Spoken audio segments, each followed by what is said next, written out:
Ito ang masaya ng gender reveal na nauwi sa disgrasya. Tungkol ito sa isang mag-asawa sa Mexico na nagplanong mag-gender reveal sa isang unique at sobrang kakaibang paraan. At gagawin nga nila to gamit ang isang eroplano na maglalabas ng isang usok or alikabok na magpapatunay ng kung ano yung magiging gender ng anak nila. Kung hindi kayo masyadong familiar sa mga gender reveal party, kung yung katulad nung kanina pink, ibig sabihin ng babae magiging anak nila, and pag blue naman, syempre lalaki. Kaya naman para mangyari ito, nag-hire sila ng isang eroplano at isang piloto at ito nga si Luis Angel, 32 years old. September 2, 2023, sa mismong araw ng gender reveal party ng mag-asawa, makikita nga natin sila na nakatayo sa harapan ng Oh Baby na sign. Kasama nila ang kanilang mga kaibigan at kamag-anak na nag-aabang kung ano nga ba yung kalalabasan ng gender reveal na to. Kaya maya lang, dito na nga darating yung eroplano. At sa pagdating nito, naglabas ito ng isang pink na usok or alikabok na nagpapatunay na babae yung magiging anak nila. Pero ang saya at excitement na nararamdaman nila ay biglang magbabago nang merong mangyaring hindi nila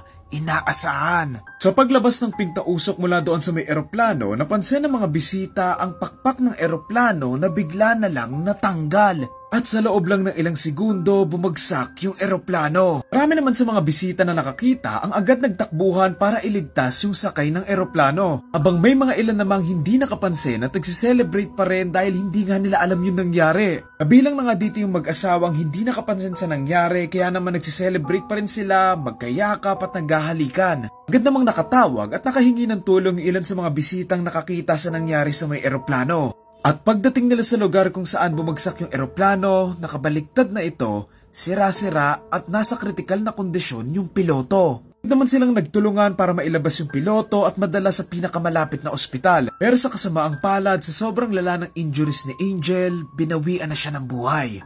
Ang eroplanong ginamit ni Angel ay isang Piper PA-25235 na isang Pony aircraft. At lumalabas nga sa investigasyon na aksidente lang yung nangyari at sadyang bumigay lang yung pakpak ng eroplano habang lumilipad. Pagkalat ng balitang ito, marami namang sumisisi doon sa mag-asawa sa nangyaring ito pero honestly, wala naman silang kasalanan sa nangyari. Kasi nga, aksidente lang naman ito at wala namang gustong mangyari ito lalo na sa mga ganitong espesyal na araw. Personal opinion ko lang, I think we should take a chill pill para sa mga ganitong kaingrandeng gender reveal party. Lalo na't yung mga ganitong insidente, hindi lang siya first time mangyari. Lalo na sa mga ganitong eroplano, nangyari na to before. In April 1, 2021, isang eroplano ang ginamit para sa isang gender reveal party ang nag-crash sa may dagat na bumawi sa dalawang buhay. October 28, 2019 naman, isang lola na si Pamela Kraymeyer, 56 years old ang binawian ng buhay sa isa ring gender reveal party. Ito naman ay matapos siyang matalsikan ng isang bakal galing sa isang homemade kaboom kung saan lalabas yung usok kung blue or pink ba. And in 2021, isang mag-asawa ang nagsagawa ng gender reveal party malapit sa kagubatan na nagdulot ng isang napakalaking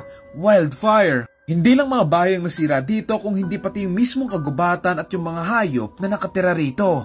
I know marami pa diyang gustong mag-gender reveal party pero sana mag-iingat tayo kung hindi na lang din para sa atin, kung hindi para sa ibang tao din.